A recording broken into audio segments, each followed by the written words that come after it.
أعوذ بالله من الشيطان الرجيم واصنع الفلك بأعيننا ووحينا ولا تخاطبني في الذين ظلموا إنهم مغرقون. Maksudnya, dan buatlah bahtera dengan pengawasan serta kawalan kami dan dengan panduan wahyu kami, yakni tentang cara membuatnya, dan janganlah engkau merayu kepadaku untuk menolong kaum yang zalim itu, kerana sesungguhnya mereka akan ditenggelamkan, yakni dengan taufan. Surah Hud ayat 37.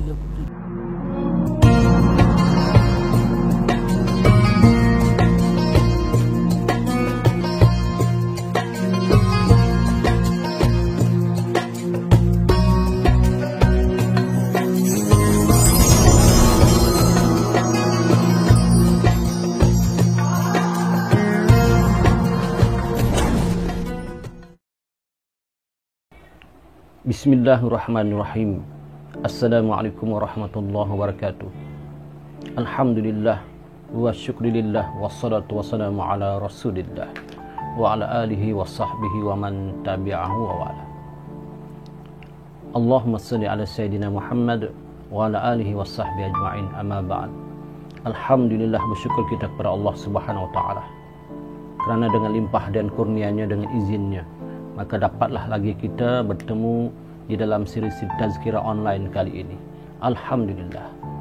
Sebelum itu saya nak tanya kepada penonton sekalian, apa kabar anda semua? Adakah anda sihat?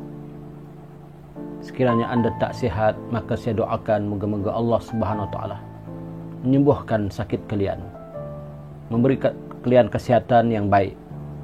Sekiranya anda ada masalah, contoh kewangan, maka saya doakan moga-moga Allah Subhanahu wa taala mengurniakan rezeki yang halal kepada anda semua, insya-Allah. Dan moga-moga kita semua selamat di dunia dan selamat di akhirat.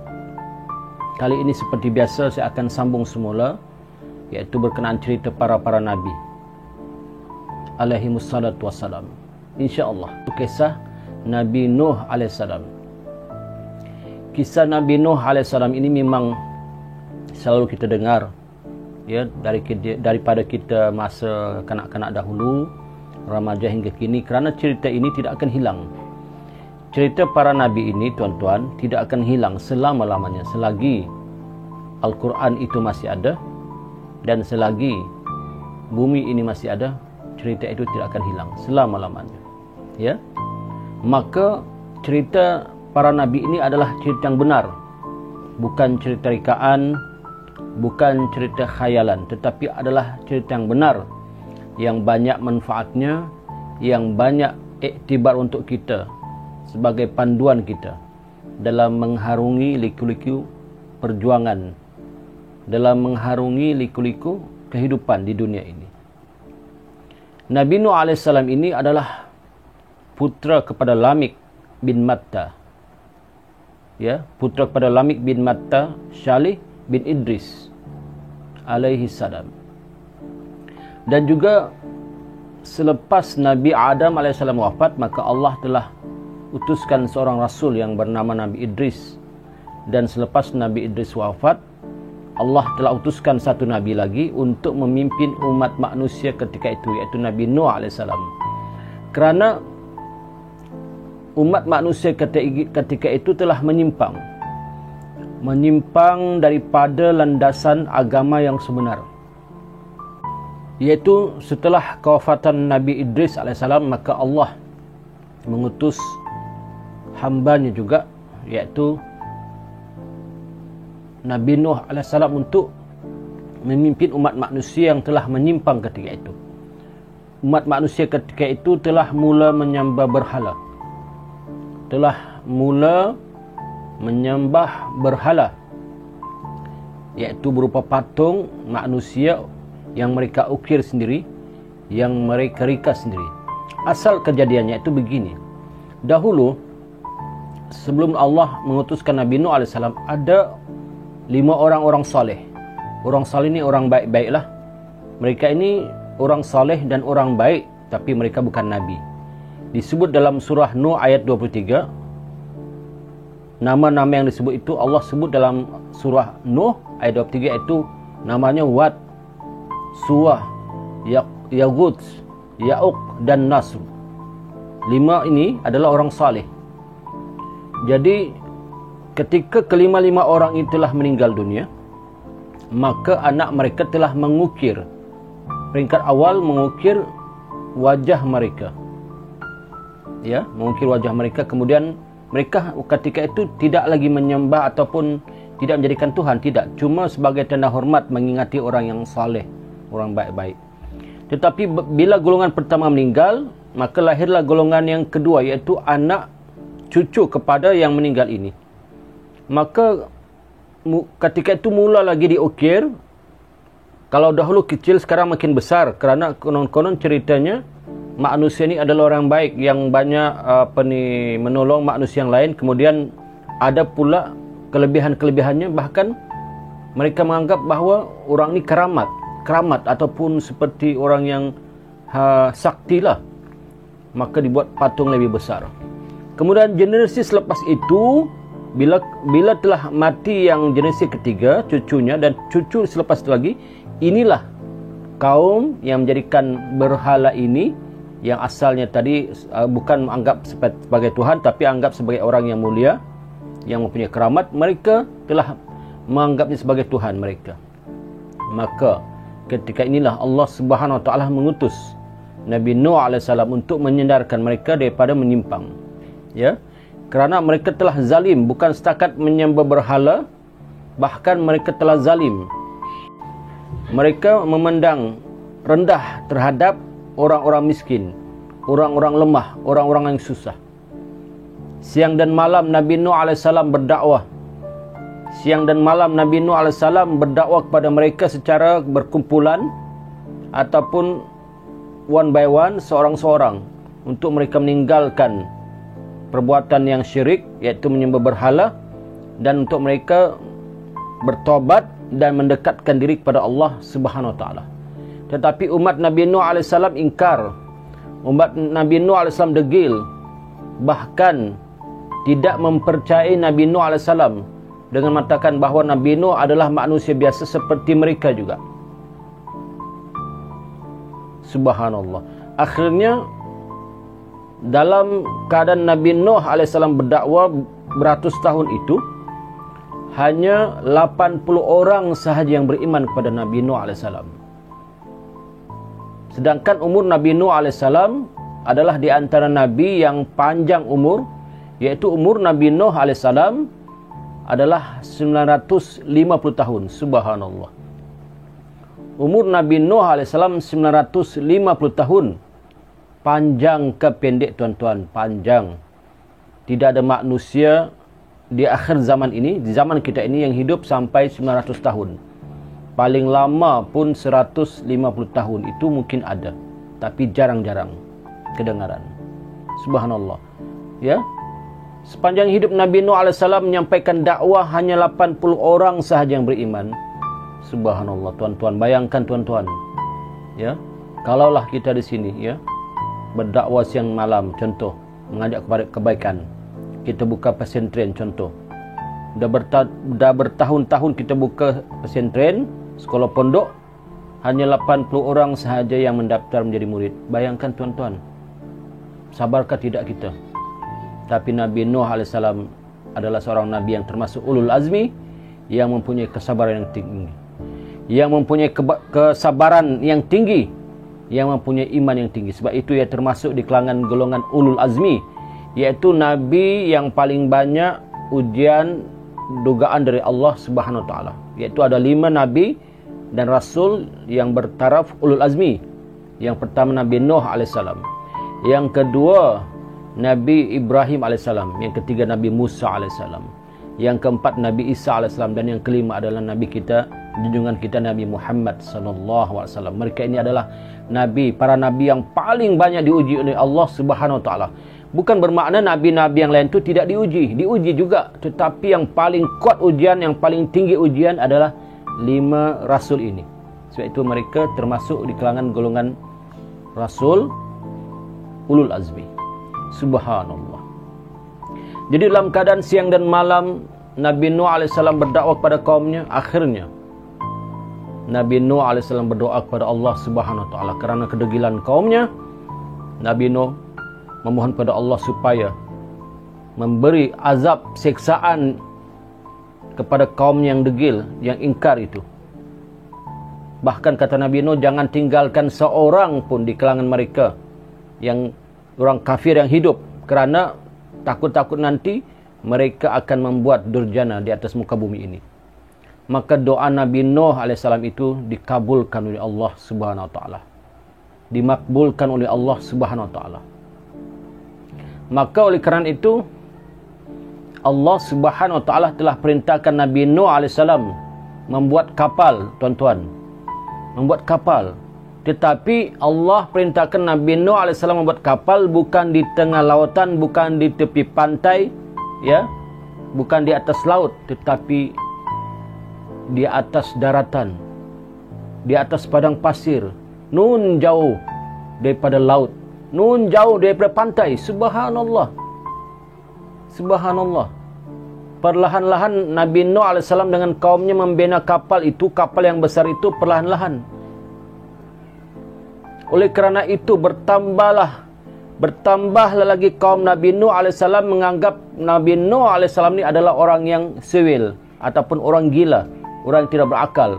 Adakah patut, dia kata, Nabi Nuh membuat kapal di atas daratan jauh daripada laut, jauh daripada pantai? Diejek Nabi Nuh AS, diketawakan oleh umatnya Nabi Nuh AS. Subhanallah. Tapi Nabi Nuh tetap bersabar. Nabi Nuh tetap bersabar. Ya, mereka mengejek Nabi Nuh AS.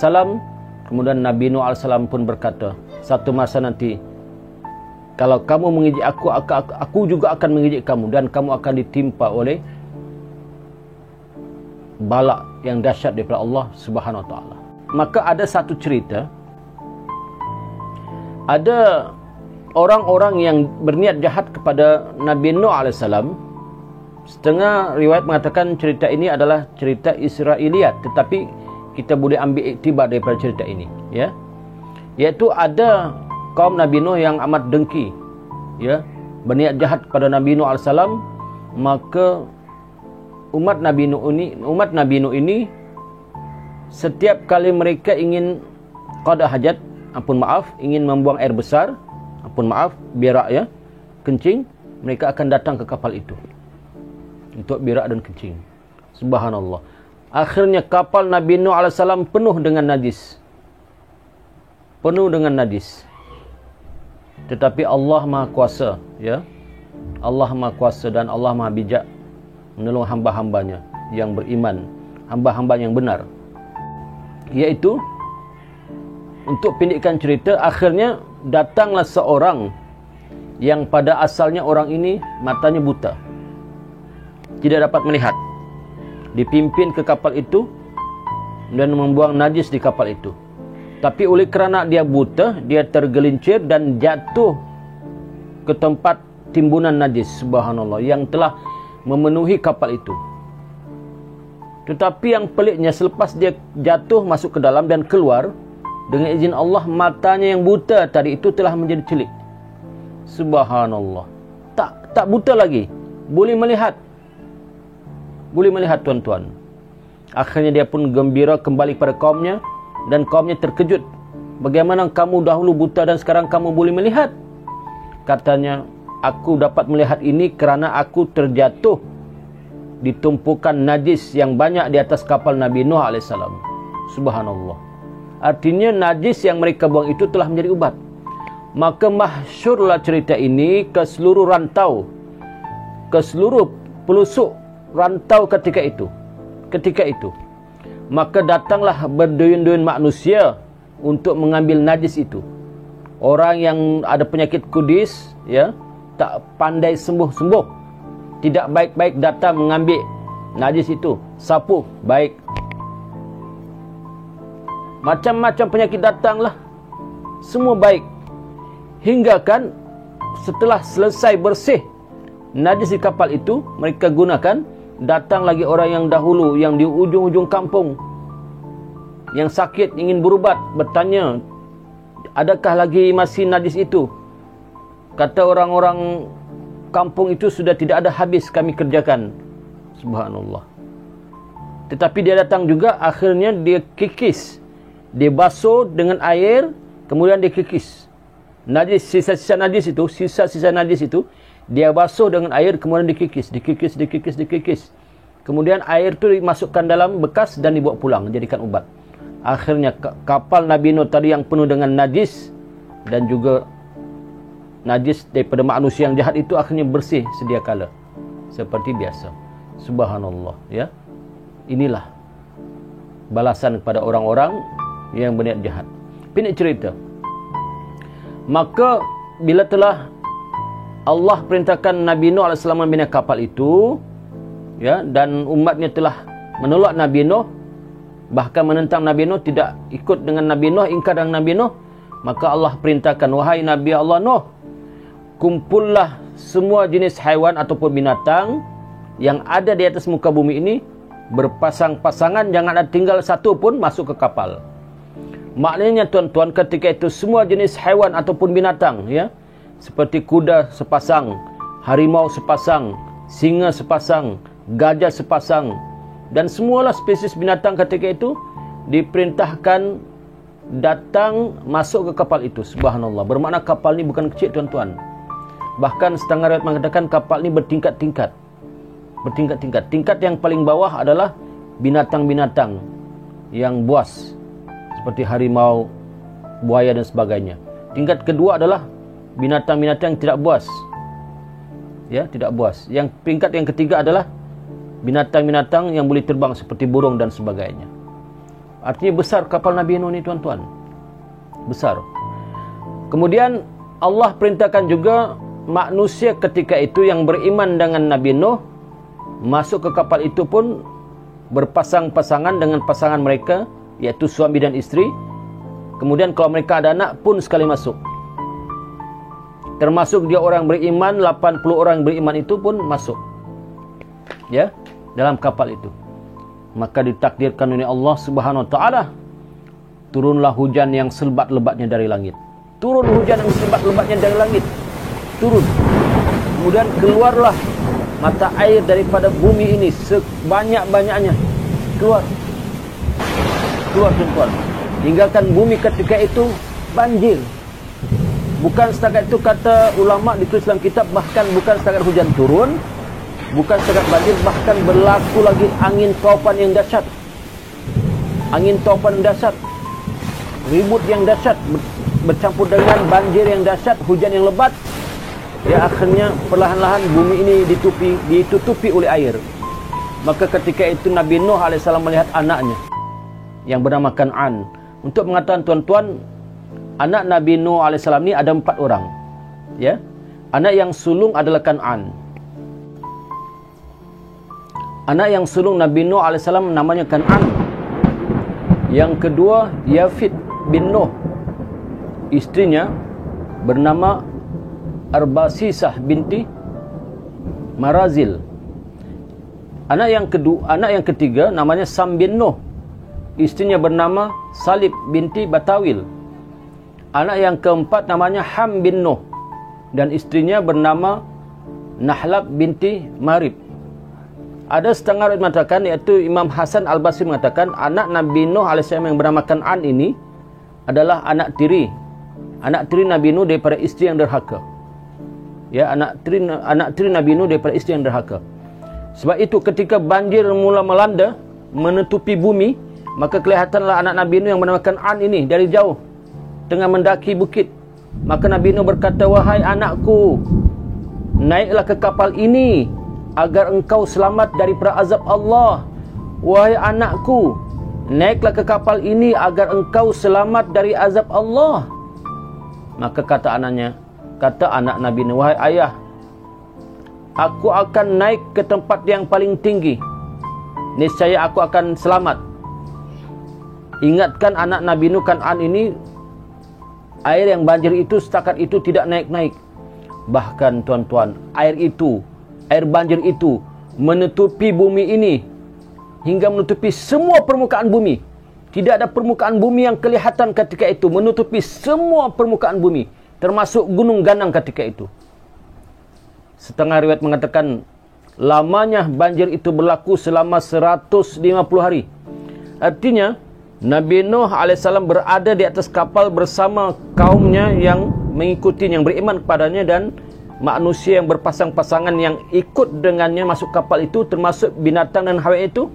Mereka berada di atas kapal itu selama 150 hari lamanya. Subhanallah. Selepas 150 hari, barulah air mula surut perlahan-lahan.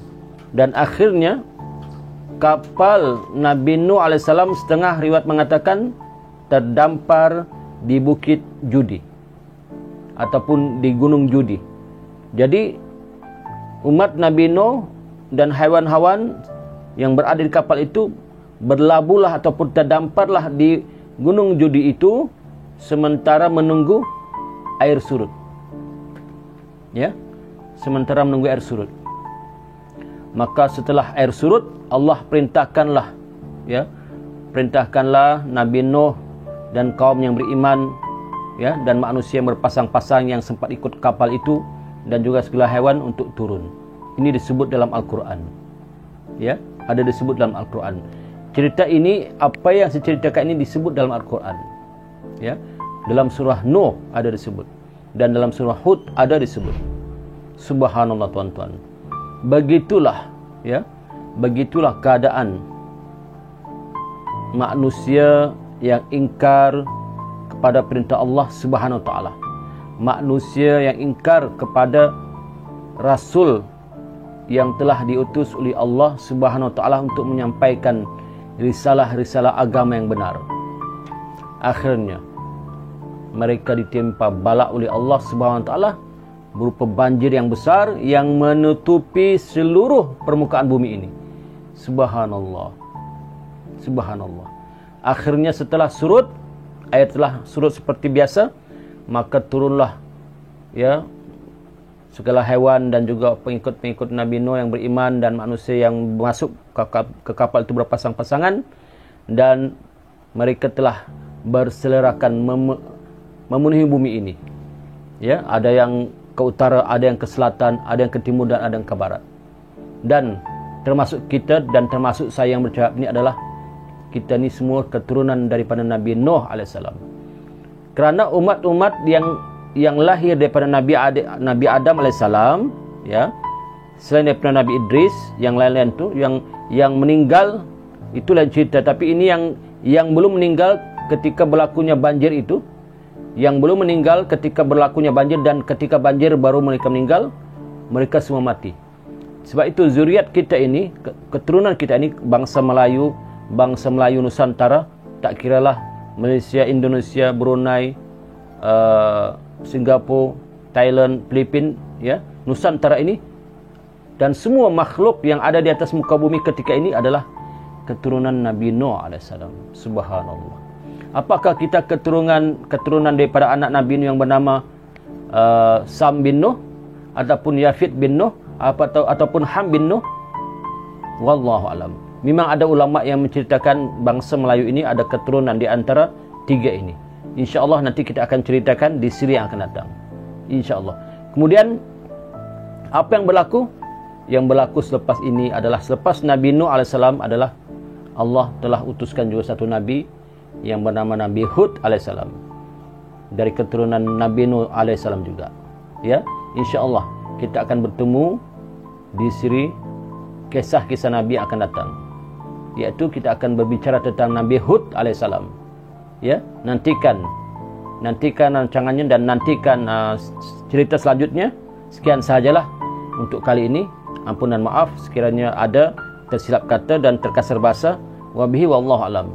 Assalamualaikum warahmatullahi wabarakatuh. Bertemu lagi.